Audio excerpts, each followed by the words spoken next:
ദൈവത്തിരുനാമത്തിന് മഹത്വമുണ്ടായിരിക്കട്ടെ. പുതിയൊരു പ്രഭാതത്തിൽ തൃപ്പാദം എന്ന പ്രതിദിന പരിപാടിയിലേക്ക് എല്ലാ മാന്യശ്രോതാക്കൾക്കും സ്വാഗതം.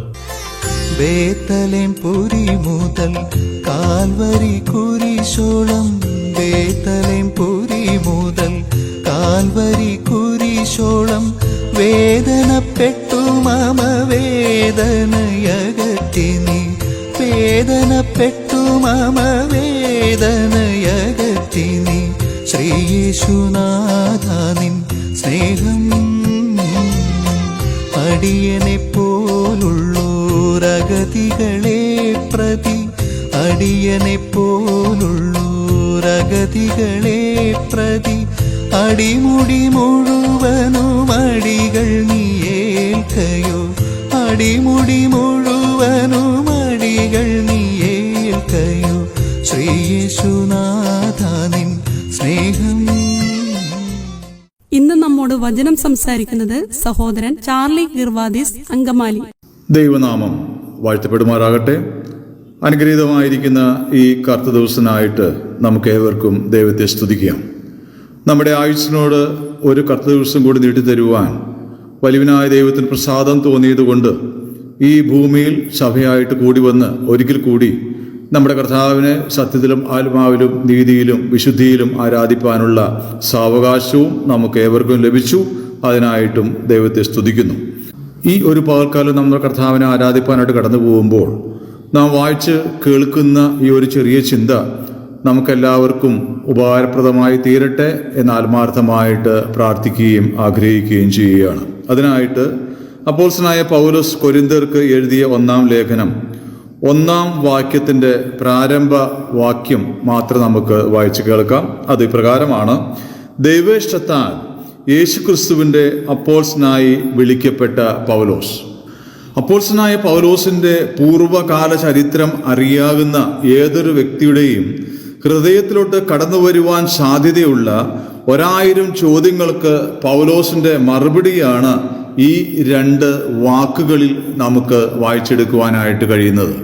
സഭയോടുള്ള ബന്ധത്തിൽ തൻ്റെ പൂർവ്വകാല ചരിത്രത്തെക്കുറിച്ച് പൗലോസ് തന്നെ വിവരിക്കുന്നത് പ്രവൃത്തികളുടെ പുസ്തകം 26-ാം അധ്യായം 9-ാം വാക്യത്തിൽ, നസറേയനായ യേശുവിൻ്റെ നാമത്തിന് വിരോധമായി പലതും പ്രവർത്തിക്കണം എന്ന് ഞാൻ വിചാരിച്ചു, സത്യം അത് ഞാൻ യെരുശലേമിൽ ചെയ്തിട്ടുണ്ട്. മഹാപുരോഹിതന്മാരുടെ അധികാരപത്രം വാങ്ങി വിശുദ്ധന്മാരിൽ പലരെയും തടവിലാക്കി അടച്ചു. അവരെ നിഗ്രഹിക്കുന്ന സമയം ഞാനും സമ്മതം കൊടുത്തു. ഞാൻ എല്ലാ പള്ളികളിലും അവരെ പലപ്പോഴും ദണ്ഡിപ്പിച്ചും കൊണ്ട് ദൂഷണം പറവാൻ നിർബന്ധിക്കുകയും അവരുടെ നേരെ അത്യന്തം ഭ്രാന്ത് പിടിച്ച് അന്യ പട്ടണങ്ങളിൽ ചെന്ന് അവരെ ഉപദ്രവിക്കുകയും ചെയ്തു.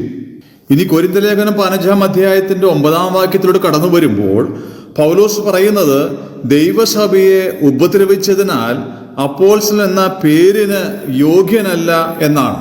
പിന്നെ എന്താണ് തൻ്റെ യോഗ്യത എന്ന് ചോദിച്ചാൽ പൗലോസിന് പറയുവാനുള്ളത് 8-ാം നാളിൽ പരിച്ഛേദന ഏറ്റവൻ എന്നുള്ളതോ, ഇസ്രയേൽ ജാതിക്കാരൻ എന്നുള്ളതോ, ബെന്യാമിൻ ഗോത്രക്കാരൻ എന്നുള്ളതോ, എബ്രായനിൽ ജനിച്ച എബ്രായൻ എന്നുള്ളതോ, ന്യായപ്രമാണം സംബന്ധിച്ച് പരീശൻ എന്നുള്ളതോ, ന്യായപ്രമാണത്തിൻ്റെ നീതി സംബന്ധിച്ച് അനന്യൻ എന്നുള്ളതോ, ഇതൊന്നുമല്ല എൻ്റെ യോഗ്യത.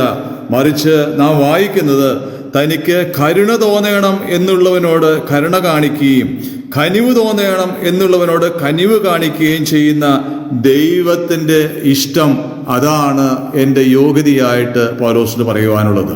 പ്രിയമുള്ളവരെ, സകല വിധത്തിലുള്ള സാമൂഹികമായിരിക്കുന്ന നീതിക്കും വിരുദ്ധമായി ഗോത്രപിതാവായിരിക്കുന്ന യാക്കോബിനെ തിരഞ്ഞെടുക്കുന്നതിൽ പ്രകടമായി കണ്ട ആ ദൈവേഷ്ടം, ആ ദൈവേഷ്ടത്തിന് അപ്പോസ്തലനായ പൗലോസ് പാത്രീഭൂതനായി തീർന്നപ്പോൾ പൗലോസ് ഓർക്കുകയാണ്, ആ ദൈവേഷ്ടത്താൽ ഞാൻ കർത്താവായ യേശുക്രിസ്തുവിൻ്റെ അപ്പോസ്തലനായി എന്നാണ്. പ്രിയമുള്ളവരെ, ഈ ഒരു പാൽക്കാലം നാം നമ്മുടെ കർത്താവിനെ ആരാധിക്കുവാനായിട്ട് കടന്നു പോകുമ്പോൾ നമ്മുടെ ഭൂതകാലം അറിയാകുന്ന അനേകരുടെ മനസ്സിലും ഈ ഒരേ ചോദ്യം ഉയർന്നു വന്നേക്കാം. അല്ല, നാം നമ്മോട് തന്നെ ചോദിക്കുവാനുള്ള സാധ്യതയുണ്ട്: എന്നെ തിരഞ്ഞെടുക്കുവാൻ, എന്നെ മാനിക്കുവാൻ എന്നിൽ എന്ത് നീ കണ്ടേശുവേ? അവിടെ പൗലോസിനെ പോലെ നമുക്കും പറയുവാനുള്ളത് ദൈവേഷ്ടത്താൽ ഞാൻ ദൈവ പൈതലായി തീർന്നു എന്ന് മാത്രം.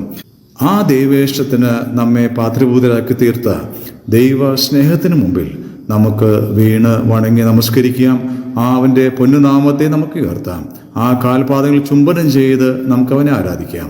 അവിടുത്തെ പൊന്നുനാമം മാത്രം വാഴ്ത്തപ്പെടുമാറാകട്ടെ. ആമേൻ.